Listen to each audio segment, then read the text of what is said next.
My name is Kyra, and I am one of the co-leads for WomenEdED Spain. I'm coming to you from Barcelona this morning, and we are very, very happy and proud to have started. Angeline Aow and I, after a discussion from our wider WomenEdED colleagues, we wanted to start off some sort of fireside chat style meetings where we get to talk about issues that are affecting all of us right now. And as you can see, we are all affected by an issue which is very closely tied to this element of safeguarding. The world of what is available out there to see on the web is obviously vast, and we're here to talk about how to protect and try and safeguard and support our young women who perhaps have fewer resources to cope with the kinds of pressures that we're all feeling at the moment. So I'm going to allow Angeline to introduce herself, and then I'll introduce you to our two speakers as well. Okay, let me just, hi everybody. So I'm Angeline, and I'm part of a WomenEdDE in Germany, and I work at a Berlin International School as well, and so I'm very happy to support Kyra in our first WomenEd Heart to Heart, as we were thinking about the ways in which we can continue supporting the WomenEd community, because as we're all affected by not being able to have any face-to-face events. Okay, so I'm going to just introduce our two speakers for today. So we are very, very privileged to have two fantastic women who've been working in different aspects of raising and uplifting young people.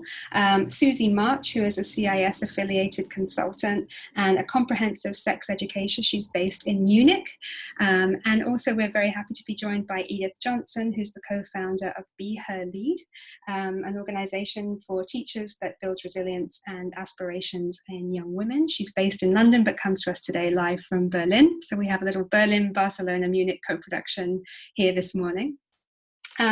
So I'm just going to start with a few housekeeping notes, and then we'll get stuck in and allow the speakers to talk a little bit more about what they do. We aim for a session that's about 40 minutes in length. Of course, if you can't stay that long, we completely understand. The session is being recorded, this session, not the prior full starts to the session. So we will be able to share this with you if you can't make all of the meeting or if you can't stay. And please feel free to share that with colleagues that couldn't attend today live as well. The idea of being live is that we wanted to build community, so we do want you to be involved in the chat. We can see people using it, which is fantastic. We would like to ask you to think of questions, and you can type in those questions as we're going, and then Angeline is going to be looking through those questions and choosing a few for us to focus on at the end. So we'll do that in the last sort of 10 minutes or so of the meeting. And we have a fantastic list of resources for you already, so we are compiling those. Susie and Edith have been giving us tons of amazing ideas, resources, websites, and we will compile those into a document that we will share with you after this meeting as well. So do look out for that. If you used your school email to register with this, then you'll receive it to the email that you registered with. Okay, so over to Susie. I'm just going to say a few words about what we're here to talk about today, Susie. So basically, you have been working for some years now, preparing young people for the changes that go on in their minds, their bodies, and their emotions.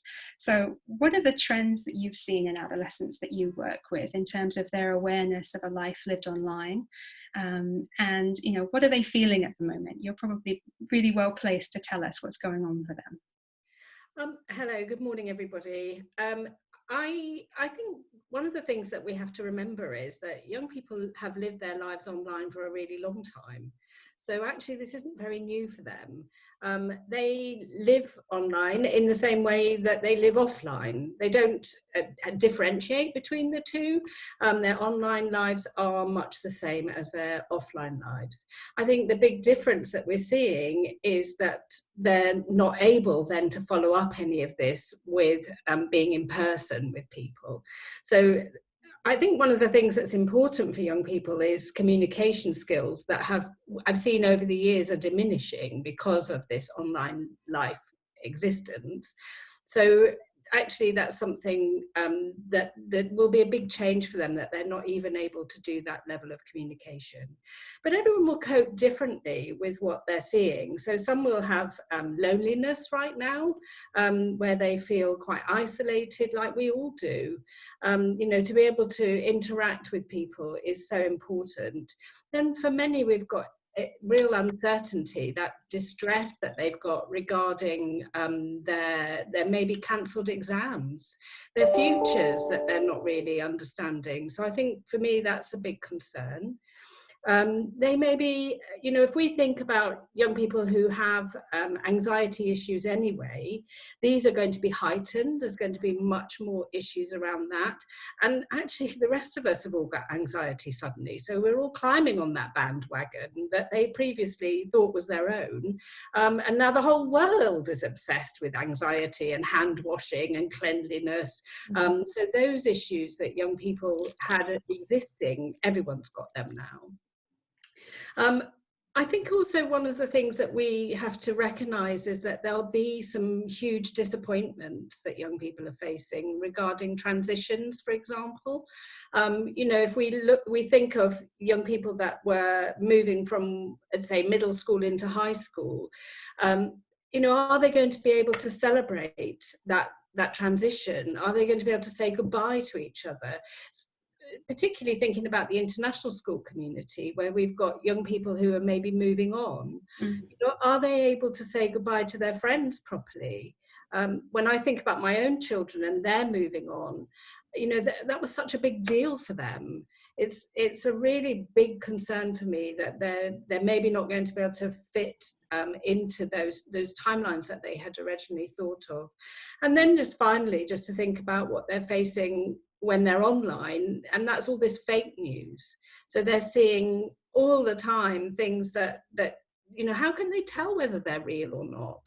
You know, if I was to listen to some of the things that I'm seeing on Twitter and believed all of them, I'd be very concerned. So I think these are things that young people are facing. It's very real for them. So can we address all of them straight away? I think the answer is no, but I think just building an awareness that those are things that young people will be concerned about, as are we all, actually. As are we all, yeah. We can all definitely associate with the anxiety that is coming from a new world that we're living in, for sure. Edith, your organisation started out a group of teachers working in the same school who saw a desperate need to raise aspirations and self-image. And I can see, you know, that having a look at your website and what you're doing, you're an impressive bunch of people. Can you tell us a little bit about how your work's shaping this conversation about supporting adolescents? Yeah, thanks. That's a really nice question. I guess like what Be Her Lead does is that we train female teachers to build really supportive small communities of women within their schools. So the teachers that we train will select a group of girls that they work really closely with over the course of a term and longer if they want. And they do weekly workshops with those girls on topics like body image, mental health, career aspirations. And obviously we're not able to run that as normal at the moment. But I think that something that we've really been trying to do is to take those communities online in safe formats. So we have a very increasingly active online community of female teachers who are part of Be Her Lead. And we've been trying to support them by giving them as many positive resources as possible to pass on to their girls. And encouraging them also to have those like safe online spaces. And I think that something I'd like to pick up on from the question and also from what Susie said is that we're all experiencing similar things to our students, or there are certainly many points of comparison. And I think that's something I really believe in as a teacher, but also as the founder of Be Her Lead, is that when you share some of those vulnerabilities and you kind of almost like normalize them with your students, that can be something that's really powerful and really inspiring. So I think a lot of what we're doing at the moment is trying to help the female teachers within our network build safe spaces for the students that they've worked with to, I guess, like, share and experience and go through all of the stressful and anxiety provoking things that Susie was talking about. Mm-hmm. But I also think that there's a lot of potential in this, a lot of potential in this period.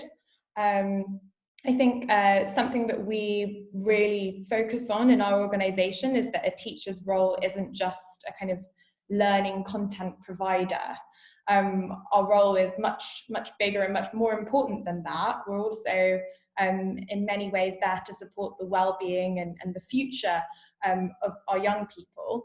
And in this strange and weird time when the normal school day is out of the window and the normal goals, things like exams, are kind of removed somewhat, I think that there is an interesting space to help young people, without wanting to sound too cheesy, discover themselves a bit. So we've been trying to give the Be Her Lead teachers as many creative activities as possible to pass on to their girls, and we've also been encouraging them to do them themselves. Fantastic. Well, I hope you're going to be sharing some of those with us in a moment, I think. Sure. But yeah, sorry. No, I was just going to go back to Susie for a minute, because Susie talked about signposting in our sort of preliminary chat about this, and we were talking about the difference between what comes naturally already to teenagers in this world that they've existed within and are in some ways far more savvy about them than most of us. But what do we need to be signposting them towards that is wholesome, that is in your opinion, with the resources that you've been able to sort of generate and use in your work, where do you think we should be sending, first of all, the young people? And let's focus on them first, and we'll come back to educators afterwards. I just want to clarify what signposting is for people, because it is quite a British term, I think. Sure. So if there are those that are from other countries, they might not understand it. I used to work in health promotion, so my background is nursing. To talk about pointing people in the direction of help and support that they can access for themselves. So, for example, one of the things that I've thought about quite a lot during this period of lockdown is that young people's sexuality hasn't stood still. Their thoughts around sexuality has not stopped during all of this time. In fact, they might start to think more about themselves as sexual beings when they've got time to think more about themselves. So if we think that within a classroom setting, for example, when we're working with students, we would look at giving them information for help and support to find out more about something after the class has finished. It's much the same here, that actually when we're thinking about young people who are sitting at home in their houses, something they see on the television, they'd like to know more about, where are they going to go for that information? So most of them, obviously, they're going to go to the internet. Very few will have the full Encyclopedia Britannica at home like I did when I was a child. So they're going to want to find out more. And I think the problem we see is that they're actually going to get information that maybe isn't suitable or age appropriate. So what's important is that we give them the information that they need that's appropriate to them culturally and age appropriately. So there's lots of websites out there that they potentially could go to that are going to be maybe too much for them. Mm-hmm. So I think as when we're thinking about where we point them, and I've given some, the majority of the signposting information that I passed on to you for the list needs to be vetted by teachers, by parents, to see whether it's suitable. Because that's the last thing we want, is for a child to access something that then confuses them or is really inappropriate. So, for example, they're looking at pornography. The looking at pornography, for the most part, is accidental. Young people don't seek it, but they put these words that they want to know more about, just simple words like sex, into a search engine, and they get some really truly awful things that they're seeing. So we need to make sure that the information we're giving is appropriate for them. Yeah, and with your young people, the kind of resources that your teachers have been using, Edith, what kinds of things have there been kind of trending, as it were, in the world of, positive reinforcement, positive sites that you spoke a lot about wanting to sort of uplift and give people a daily dose of positivity during all this? Can you use a couple of examples? Yeah, sure. So we've partnered with a really amazing organization called STEMats, for example, and they do a lot of work around women in STEM, and they've been doing a series of amazing online events, which aren't like this. It's more like live stream events that you can watch, and they're all themed around STEM careers, and they're aimed at teenage girls. And there's lots of different events, like, for example, interviews with female engineers, or workshops about things like 3D printing. And I've been really enjoying seeing like the new things that they've been posting each week around STEM careers. So that's a kind of careersy thing that we've been really plugging Be Her Lead girls to watch. And I think actually thinking about career opportunities and career aspirations is quite a good thing to be doing at this time. Definitely. But maybe in a quite exploratory way, rather than a very like smart goal focused way, because there's no point planning anything certain right now. But I guess another way of doing that in an exploratory way that we've been encouraging is mood boarding. So we got teachers but also students in our network to create mood boards, which are like visions of what they want their future to look like in a very general, creative way. So our team made some mood boards, we had some girls make mood boards, we had teachers make mood boards, and then we shared these online on Instagram, on Twitter, and on Facebook. So I guess like, and something we want to do ongoing is just every week post a creative activity that we want everyone in our network to have a go at. There are also some really great ones out there that I'd like to mention. So there's the Isolation Journal project. I don't know if anyone else has signed up to, but journaling is a really fantastic thing for students to be doing right now, whether they do it online or offline. And the Isolation Journal is a daily creative journal prompt that's sent to your inbox every day at the moment. And it's got like a different prompt, which is like kind of designed to help you kind of cope and process the feelings that you're having at the moment during the lockdown. Yeah, so those are a few things. I think also encouraging the girls in our network to follow really positive Instagram accounts. I think there's no point trying to prevent them from being on social media. We all know that that's just never going to happen. But the more that we can, as Susie was saying, like signpost positive, genuinely helpful content, the better. So like there's lots of issues with body image amongst the girls in our network, and accounts like Body Posy Panda are really helpful as a kind of Body Posy Panda. Yeah, that's okay. Body positivity account. They're really helpful, and then also kind of like positive role models that they really relate to, like people like Lizzo, I think are really important people at the moment, and kind of sending a positive antidote to all of the negativity out there. Which, I'm still kind of processing what happened at the start of this chat as well, which really like, it throws you, and here we are, adults with all of our kind of recourses that we have, and that we almost expect this, to be prepared for it, but the stress of kind of being in this group space and not knowing what to do with that, and how do I stop, and where's the start button, and it must have been super stressful for you. And also, but I think that it's there's going to be they are going to encounter some really nasty stuff. Right. And I think that it's not just our responsibility to be kind of teacher police, but it's also our responsibility to give them positivity and help them feel connected, and help reconnect them to the memories that they had of school that were positive before now.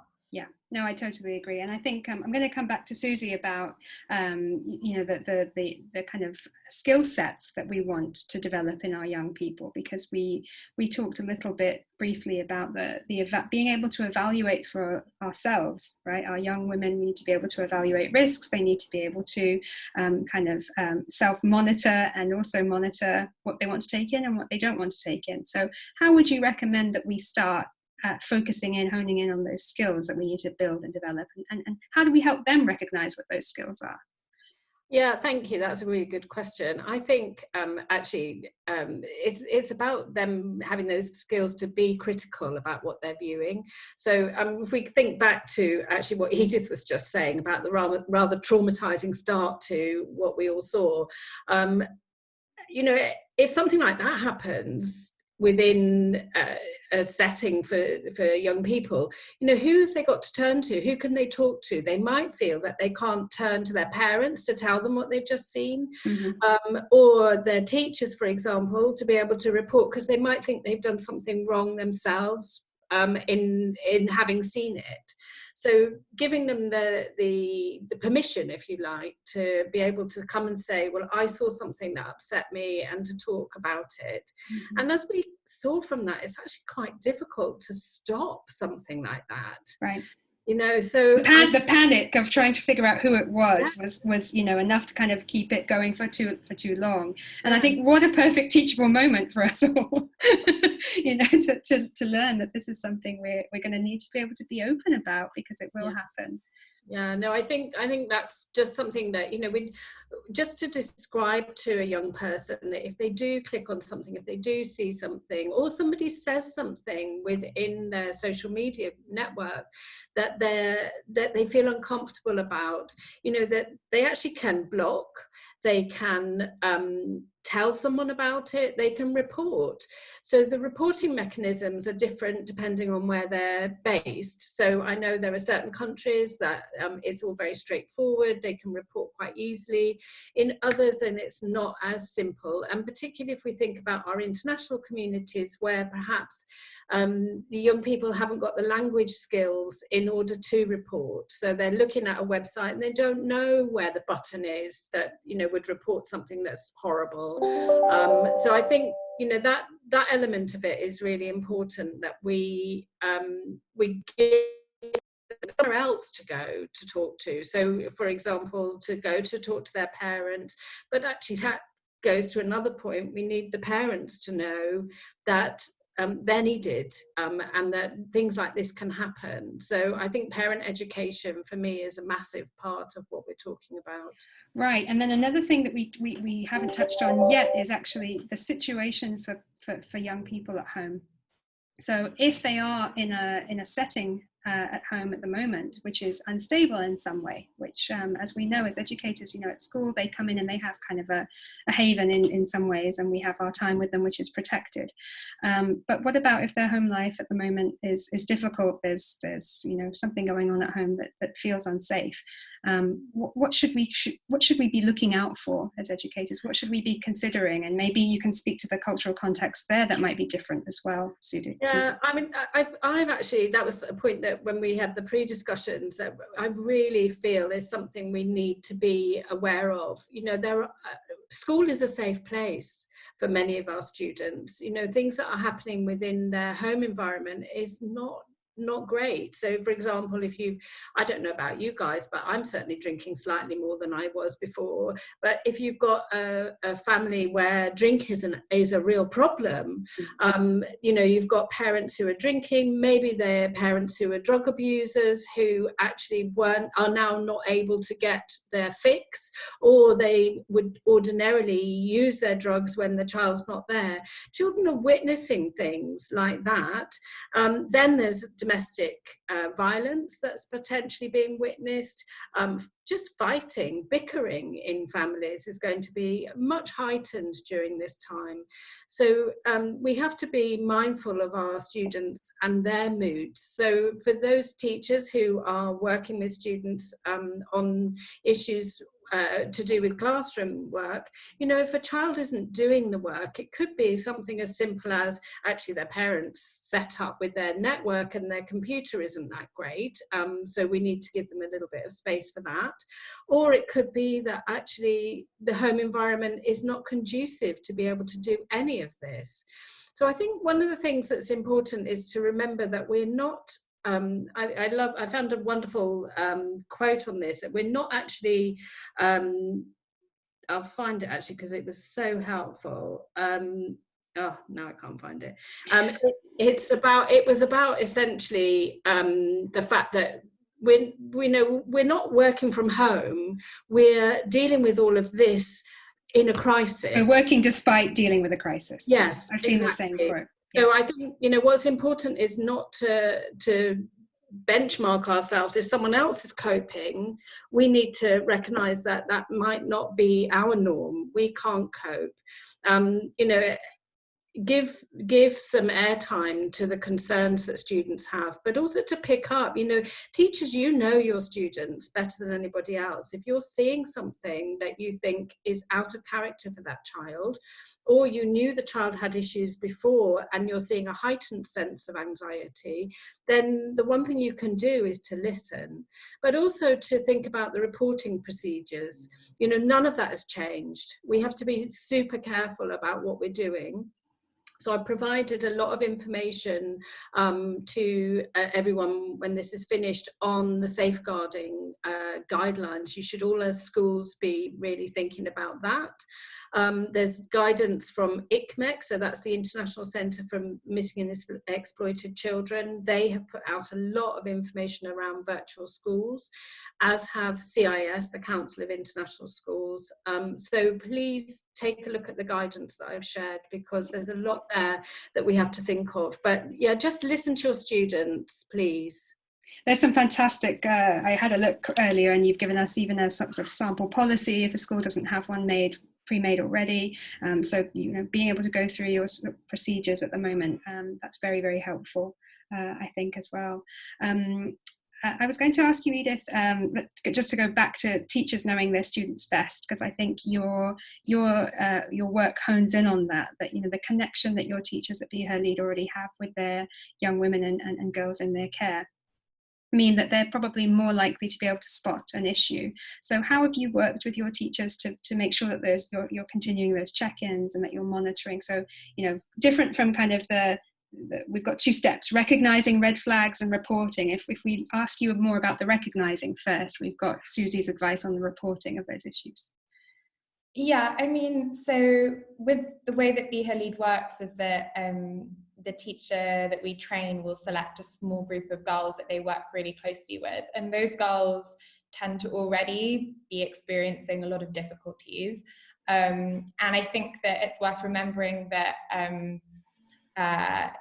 like what Susie was saying, a lot of young people are going to be experiencing a lot of difficult things right now, but a lot of that already existed before, and a lot of their world already was online before.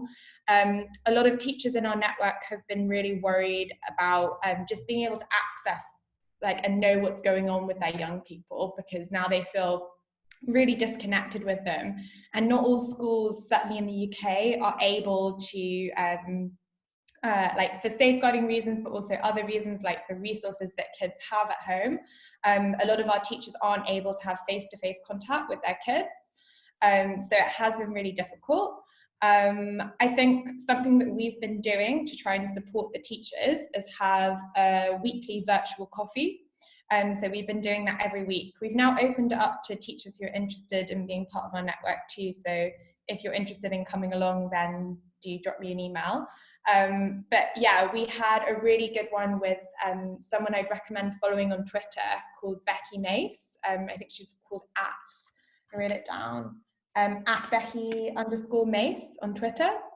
And she's a PhD researcher who's working on the concept of digital character and social media's effect on young people. And that was really helpful because she kind of, in some ways, took the pressure off slightly, because I think a lot of the teachers in our network were really panicking that they didn't really know what was going on, and they didn't have much way of finding out how much things had got worse. And Becky's main message was that we need to be sending out kind of community messages and community building. She recommended using the hashtag #BeKind as much as possible to try and kind of promote a sense of community character online amongst their school Twitter accounts and their school online networks. And also doing really positive things like sharing photos from school events, school discos, school proms, to try and help the kids reconnect to memories. I think I've gone off the question. Could you remind me? The question was just that. It was about making sure that you can recognize when there's something wrong because you know the students well enough to be able to have some confidence in. I think it's really scary because, like, as teachers, we know that things are going to be going wrong, especially for the most vulnerable kids. And there are definitely things that you can do. And like, I think Susie's great for sharing all those resources, but there's also going to be things that teachers can't do anything about now that the kids are at home, especially the most vulnerable. So I would also say that, like, let's all also look after our own well-being during this time, because like, you know, for example, what happened at the start of this call kind of shook me, and I'm sure it shook a lot of the people in this virtual room. And I think we should take some time after this call to, like, chill out a bit and practice some self-care, because like, if we're not, you know, looking after ourselves, then we're not also going to be in a good place to support our young people. I think the same goes for the way that we act online. So like, making sure that we're modeling being a responsible, caring person online, because our students are going to be now exposed to our online identities more than they were before.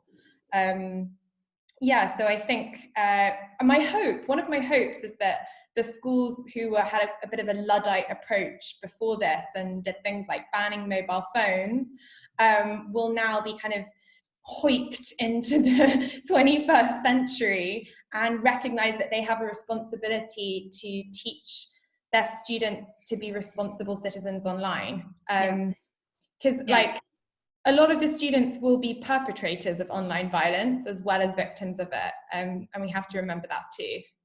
Yeah, I love the idea of not sticking our heads in the sand, and obviously recognizing that if this is something that educators can fall foul to in a discussion about the very thing, then also we need to make sure that our students know exactly what to do, and that it's okay to be able to communicate how they felt about, you know, anything that they've encountered online.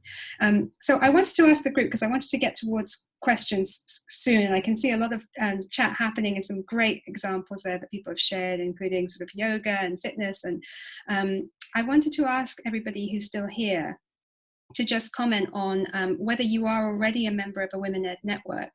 If you're not, where you sort of found out about this event from today. And then I wanted to ask Susie and Edith together to consider, sort of, with looking at the responses in the chat and seeing where people are from and where what kind of areas they represent. What would you suggest to be able to push this message out more widely to our WomenEd networks? What can we be doing to encourage WomenEd leaders then to think about positive actions that they can take forward from this meeting? So I know we've had a lot of mentions about policy and being able to share some of the resources, but sort of 2 or 3 positive actions that you would take forward, maybe things that you've seen that have worked really well. I know you've talked about routine, you've talked about eating habits, you've talked about digital hygiene. A couple of things that you can mention given the community that's here today from both of you would be great. Susie, do you want to go first? Thank you. Yeah, I mean, I was thinking, we talked about already a little bit about keeping a routine. I think, you know, actually getting up in the morning, for some young people, that's going to be quite a struggle. You know, if you've got no reason to get out of bed, then, you know, why would you? So that's something that I think is important. So to keep normal waking hours, not to be checking with their phones constantly. So maybe to keep the phone out of the bedroom. These are things they should be doing anyway. Then just thinking about talking about worries and concerns, so being able to communicate in some way, eating at regular meal times, that's also important, not for those that have issues around food, not keeping food in the bedroom, making sure that what they're eating is healthy and that what they would normally eat. to take regular exercise. They're also going on from some of the things actually that Edith was saying. There are some great apps that they can download. There's one that a colleague of mine from the child protection workshops that I do with CIS, Doug Walker, particularly fond of, is called Headspace. So that's an app that they can download. It's got mindfulness, lots of really good things that they can use there. So I would suggest that type of thing, really. I think Headspace is free for educators at the moment, or has a free trial going at the moment for educator accounts. That's amazing. Yeah, I believe so. There's so many companies that have come out with a free version, given everything that's going on. But I'm pretty sure that there's an educator version that's at least a free trial of Headspace. They're great. Thank you, Susie. I totally agree with all that. Amazing thoughts. My initial response was on a different tack, which is that like the WomenEd network is an amazing network of women leaders who are very inspirational people, full of ideas. I would really like to see a kind of real flourishing of blue sky thinking amongst the WomenEd network during this time. I think that would be a really productive use of time, and I don't think it's disconnected from supporting the young people, because I think that now is a time when real structural change could happen, which ultimately could benefit our young people in huge ways long term. So I don't know, I wrote a blog the other week about why we need feminist schools now more than ever, especially given that this crisis is quite a gendered one. Like we've already mentioned domestic violence, but there are lots of other ways in which this crisis is going to affect women in really serious ways. So I think that something I'd like to see amongst WomenEd is like thinking about how we can use this as an opportunity to think more creatively about what education's for, and how we can support young women especially, and young women from underprivileged backgrounds especially, in a real way using school. Yes, and I already shared with the two speakers a fantastic online conference I attended last week, which was just thinking about this, the exact thing. What is school for? What is our role? How does the new normal look? And I'll definitely share that with all of you, but the hashtag is relearn2020 on Twitter if you want to have a look at some of those discussions. I want to really thank all of you for bearing with us and for sticking through that sort of tumultuous beginning to the first of what we hoped would be a series of community-led chats. We will obviously assess our security measures and take a look at what we use for the next one, but I really want to thank you all for being here and for pushing through. I think the conversation has been fantastic. And I can see there have been some chats coming in and some questions, so I might pass over to Angeline and see if there's a couple there that you've chosen that you want to put to the panelists. Yeah, thank you very much for contributing to, your questions and thoughts to the group chat. I think Georgina, she might have left the room. I don't see her anymore, but she mentioned a few things that follows up a little bit from what Edith was saying. One of them was about, like consideration for our children with special educational needs and our adolescents that perhaps have learning diversity issues, and it's difficult not to have the support face to face with them, and we're all having to do some blue sky thinking about how we can reach those who are the most vulnerable at this time. And also she made a mention of how positive psychology and keeping fit. So we're looking at really like holistically how we are supporting people with not just the academics, but really building on those relationships, but also offering things. And then so Jackie also followed up with sharing a link in our group chat about how there's yoga happening every day from one of the WomenEd communities that we can, one of the possible physical things you could share with your students as well as with the teachers. And also there was a question from Georgina about extra work. Some schools are sort of piling on some extra work, and there's concerns about examinations and things. And I know that's very every school is approaching this very differently.